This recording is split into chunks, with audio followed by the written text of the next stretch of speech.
This is Farewell, Mr. Nice Guy. This is your host, MNG, and this is the No Regret Series, Episode 5. We are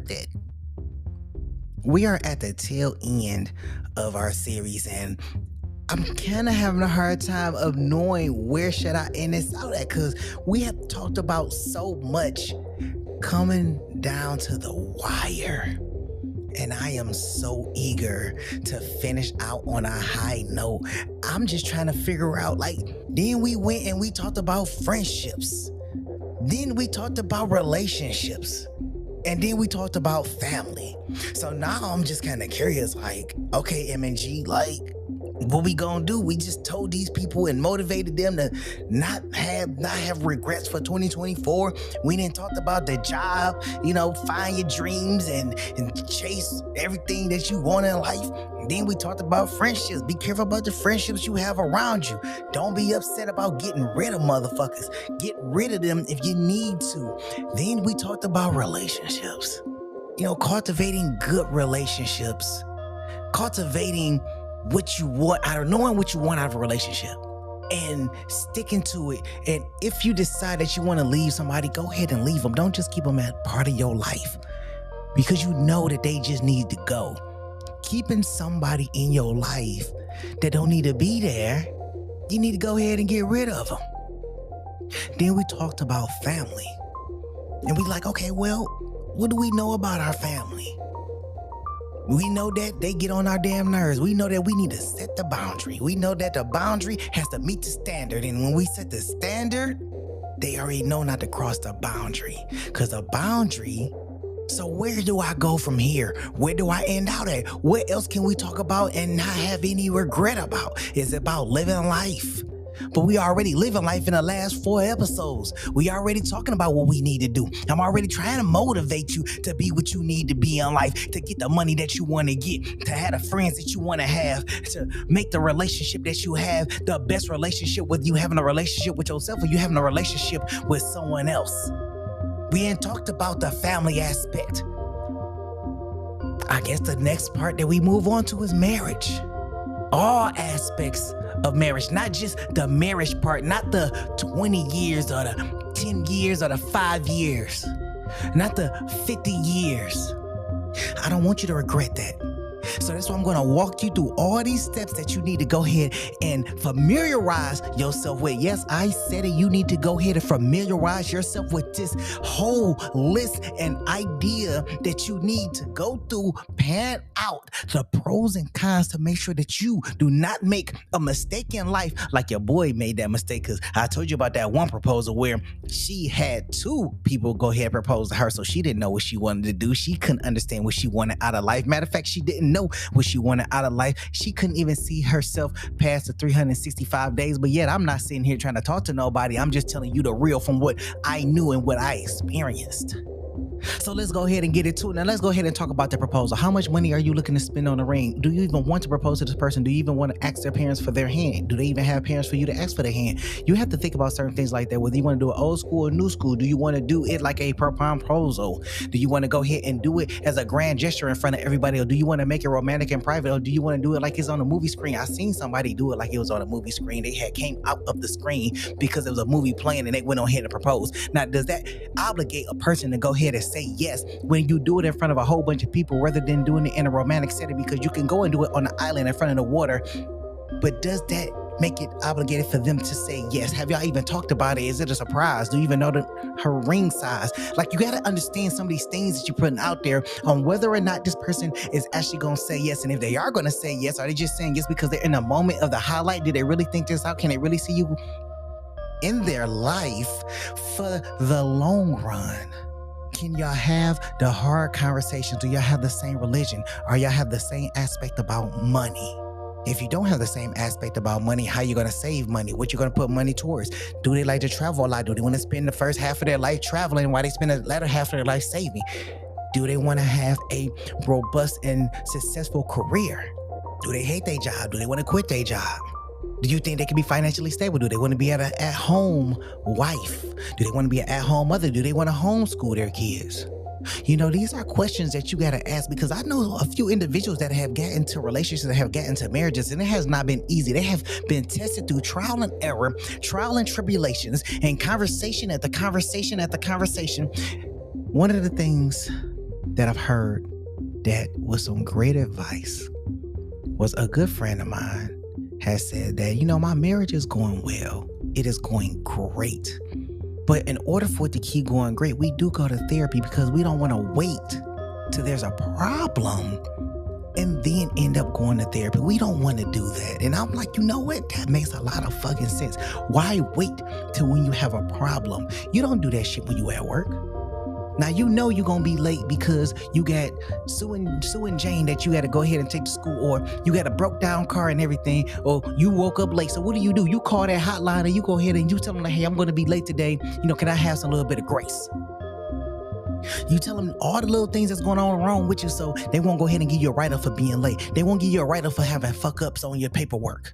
You go ahead and you make those preparations, and then you go ahead and start fixing it. Why won't you do that in a relationship? You see the problems right there in front of you. You see the problems coming along, but you haven't made the phone call in order to tell the other person and say, hey, we having issues. I think we need to go ahead and fix it before the issues become way bigger than what they need to do. And then you about tired of me, I'm about tired of you, and we continue to argue left and right, and we have no fucking resolution. But only resolution that we come to is a solution to go our separate ways. And this is only at the proposal part, because once you become a fiance, you can still walk away. But are you that type of fiance that want to live together and try it out first? You know, somebody had told me that they will not try or sample the sexual appetite of the other person until they get married. Now, hold on, let me tell you something. There is no way in the world that I will not try the sample before I get married. Now, I want the whole platter. You can't come to me and say that, oh, well, I only do that freaky shit if we marry. Hold on now. Pause and bring it back. If you telling me that you ain't gonna do freaky shit until we marry, that lets me know that you're not gonna be doing no freaky shit once we marry, because now you already got the motherfucking ring and you got the goddamn money, and you know if I try to send your ass on your motherfucking way, you know what you're gonna do. You're gonna try to divorce me and take everything goddamn thing that I have. So that's why I'm gonna tell you guys, once you get into the fiance stage, you need to go ahead and make sure you doctor up that prenup. You better make sure she sign a prenup, because if you don't make her sign a prenup, she will leave you and take you for everything at the drop of a motherfucking dime. She will take everything. You will be living in your mama's basement, in your brother's spare room, in your sister's attic. You're going to be somewhere that you do not want to be, uncomfortable while she's taking alimony, fucking on the next guy, making your kids hate you. And you're going to be like, well, damn, I wish I would have listened to MNG. Damn, I wish I would have listened to my friends. Damn. Now it's gonna take me years to start all fucking over again. I can tell you right now, there is no girl that I'm gonna date. There's no girl that I'm going to propose to. There is no girl that I am gonna marry that if she decides that she will not sign a motherfucking prenup, because I can tell you that's gonna be the first conversation within the first week of 3 dates that we may end up having. I'm gonna tell her, like, look, if we ever decided to get married, or if we ever decided to move in together, you're gonna have to sign a prenup. I'm going to have you sign this contractual agreement that states that this is what you get, what you come with, it's what you leave with. What we built together is what we split. But other than that, you don't get a goddamn thing. You don't get this 401k. You don't get this pension. You don't get half of any of that shit, because I still need to survive too. Now, if you want to go ahead and stack up your own little money, you want to go ahead and start your own little business, and that's going to be the thing that's going to prevent you from falling down to the floor. Because I can tell you right now, if we built a house together, you're not getting a house. Your name is not even going on a motherfucking deed. You're not getting the motherfucking house. Let me see this for you. You're not getting the house. You're not getting the fucking house. You could take the goddamn car, but you ain't getting the motherfucking house. You're not about to get what we built together. Matter of fact, I'm going to put it in the prenup. If we were to buy a house, we sell it and split the proceeds is what we going to do. And that all depends on if the house is paid off. So basically, the money that we sell the house for is going to pay the house off, and then we split the proceeds from there. So if that means that we are left with $15,000 a piece, that's what we going to get. You ain't going to get shit else other than that. And I hope that you go ahead and find whoever you looking for that's going to help you get your shit together. So guys, just on those first 2 parts, talking about the proposal and becoming a fiance, make sure you do it with no regrets. Make sure you put yourself and set yourself up for a grand spectacle of greatness at the end of it all. I don't want you to regret the proposal. Make it a learning experience, because if it goes, she says no, that's fine. She said no. That means that you have saved yourself the headache and the long-term issues for which you cannot return. You do not want to put a ring on it and spend $20, $30, $40, $50,000 on a wedding, and you can't go ahead and make the damn payments. Or you may go ahead and pay it in cash if you take the money out your 401k to go ahead and do it. If you can take the money out your 401k, because you probably can't, because it's not necessarily a expense. But you go ahead and put this deposit time on all this bullshit, only for her to leave your ass 5 years later and take half of it. You better make her sign a prenup. It's going to be essential to your livelihood, that motherfucking prenup. I'm only going to tell you 1 time, 2 times, and 3 times. Make them sign a fucking prenup. If they don't want to sign a prenup, then there's not a marriage. We're not getting married. We're not walking down an aisle.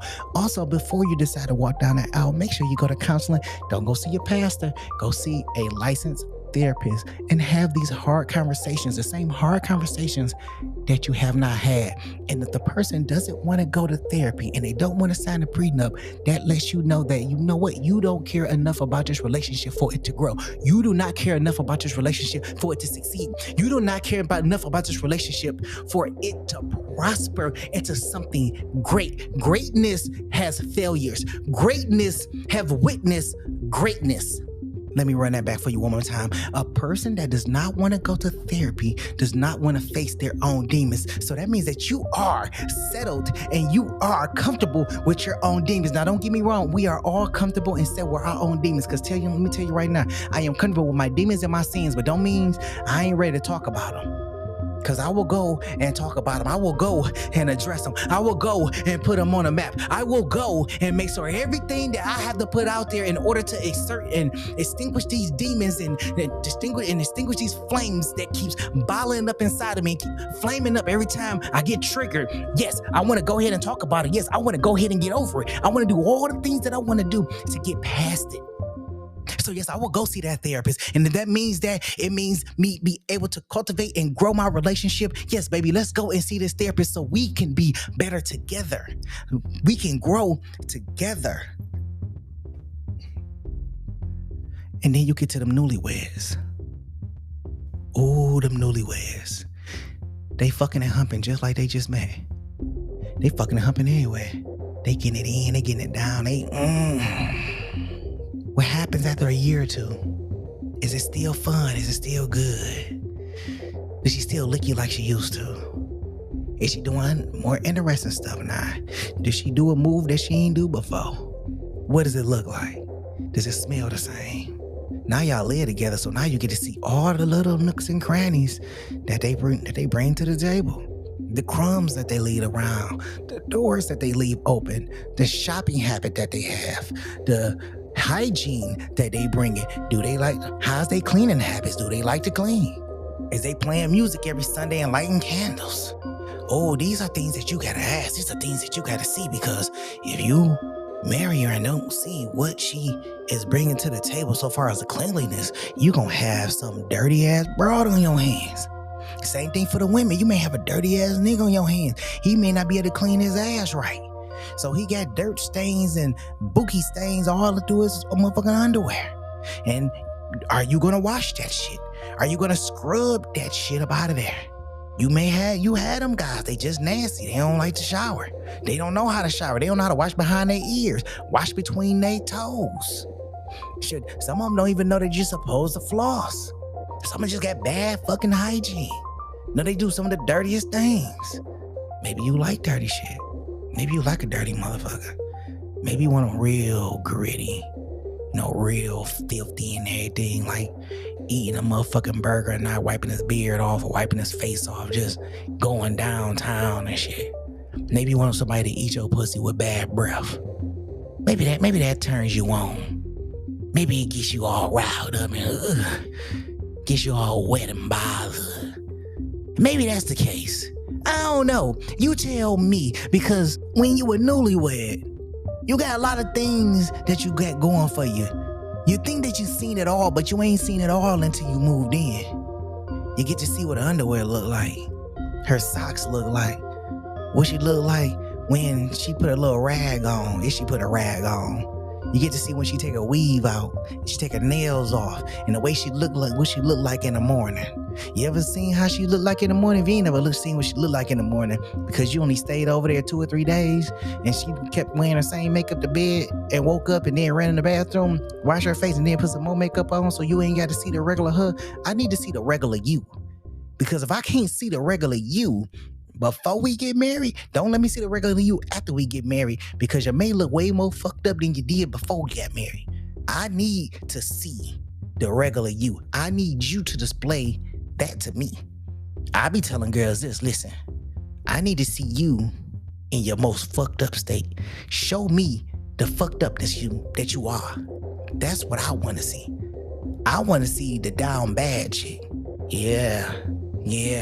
I want to see the one that be walking around in a nightgown, in the pajamas, with her hair wrapped, no weave, no nails, got your toes out, your toes ain't done.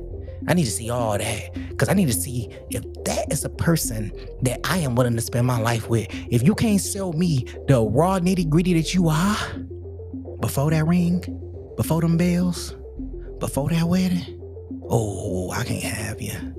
Because I think you're lying to me. You showing me something that I don't want to see. You doing something. You're hiding something. I don't like it. You probably got fake pants on with booty pads in there. I don't like that. I need you to show me the real. Show me you real. That's what I want to know. Show me you real. Show me you got it. Show me you somebody. That's what I want to see. I want to see that somebody. I don't want to see that fake body, but just somebody. The somebody that's hiding behind the fake body. I ain't saying you ain't got to wear it. I just said I just want to see the real you. You like to see the real me. I want to see the real you. You see the real me all day long. Nappy hair and all. Bummy ass outfit when I don't feel like dressing up. Girl, show me something. Oh, man. At the point in time that you are done with your relationship, and you feel like you have done everything that you can do, or you have got to the point where you have exhausted all opportunities, you have exhausted all means of conversation. Now, I understand that the pandemic has separated a lot of people. I understand that the pandemic has moved a lot of people. I get that. I understand. Now, I personally don't believe in divorce, but if you do believe in divorce, if you do believe that you got to get away, if you do believe that this has ran its course and it is time for you to go and you are ready to have a divorce, I need you to make sure that you are doing it and you are going to have no regrets. You're not just doing it because you're in the moment. Now, if a person has cheated on you and you feel like cheating is just like the ultimate sin, okay, fine, go ahead. Divorce them. Leave them alone. If they done had a baby on you, divorce them. Leave them alone. If you feel like it is something that you can work through. Now, some women believe you can work through cheating. Some people believe that you can work through the babies. By all means, go ahead and do what you do. I am not in this disagreements with anybody and how they respond or act to something. I just want you to understand. When you talk about the marriage that you didn't give your vows to, when you talk about the marriage that you didn't give your energy to, you talk about the marriage that you gave your effort to, I don't want to hear about anybody that say, I regret being in this marriage. I regret having this job. I regret having this family. I regret having this friends. I regret even being in this relationship. You do not need to have any regrets about anything. We are looking to succeed. We are looking to elevate. This is the No Regret series. I know y'all probably looking like, why you keep telling me it's the No Regret series? Why you keep saying it's the No Regret series? Because 2024, we're living with no regret. And I am trying to motivate you. I'm trying to educate you. I am the believer in you to know that you can accomplish all 5 of these things. You just need to listen to all 5 of these episodes, because there is no regret that we're going to have in 2024. We're going to say the things that we need to say. We're going to do the things that we need to do. We're going to accomplish the things that we need to accomplish. We're going to reach for the things that we believe belong to us. We are not going to give up until we have success at the grasp of our hands. We have success sitting right in front of us, and we got the fork, and we are just twirling success in our fork, and we're eating it up because we have got there. We have made it. There is no reason why 2024 should not be our world of success. There's no reason why 2024 should not be the means of where we get to what we want to get to. There's no reason why 2024 should not be the ambition year. 2024 is the ambition year. 2024 is the no regret year. You need to go ahead and fill yourself up with so many affirmations where you know you're not going to give up. You're only going to progress more. This is what 2024 is. No regret series. I am your host, MNG. Make sure you follow us on Instagram and TikTok at FarewellMNG. Make sure you go ahead and give us a like, subscribe, and follow. Make sure you go ahead and share us. Send us an email at farewellmrnicegui@gmail.com. No regret series. It's the conclusion. Episode 5. I'll see y'all in the next recording. Peace.